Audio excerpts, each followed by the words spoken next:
என் பேர் சூர்யா, பெரம்பூர்லேருந்து வரேன். இந்த சொரியாசிஸ் தான் 2 வருஷமாக இருந்தது. நமிச்சல் ராவில் தூக்கம் கிடையாது. அழுத எங்கேயோ வெளியில் போக முடியாது, வர முடியாது. பசங்க கிட்ட கீழே எங்கே இறங்க மாட்டேன், வீட்லேயே தான் இருப்பேன் நான். ரொம்ப ராவில் நமிச்சல், ராத்திரியில் தான் ஜாஸ்தி எடுக்கும் நமிச்சல். நான் செத்து போயிடலாமான்னு கூட இருக்கும். எங்கள் பசங்க கிட்ட சொல்லி சொல்லி அழுவேன். அழுவாதம்மா, இதுக்கெல்லாம் ஒரு தீர்வு இருக்குதுன்ட்டு அதுங்களும் எவ்வளோ ஆஸ்பத்திரி எல்லாம் இட்டு போனாலுங்க, எங்கெங்கேயோ இட்டு போனாலுங்க. ஆஸ்பத்திரி அது கூட போனேன், எங்கெங்கே பார்த்தேன், எங்கே சரியாகலை.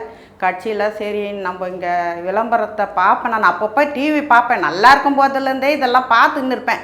அதனால் சரி இங்கே நல்லா ஆகுதுன்னு சொல்கிறாங்களே அப்படின்னு சொல்லிட்டு தான் இங்கே வந்தேன். நான் வந்து இந்த 3 மாதமாக சாப்பிட்டுன்னு இருக்கிறேன். அவங்க கொடுக்குற மருந்தெல்லாம் பரவாயில்ல, திருப்தியாக இருக்குது. அந்த உடம்புல இருக்கிற அந்த இதெல்லாம் மாறிடுச்சு. இந்த ரவுண்டாக இருந்தது, முதல்ல சகப்பாக இருந்தது நான் வந்த புதுசு. அப்புறம் அப்படியே கொஞ்சம் கருப்பு நிறமாக ஆச்சு. இப்போ நிறையா அதெல்லாம் மாறி போச்சு.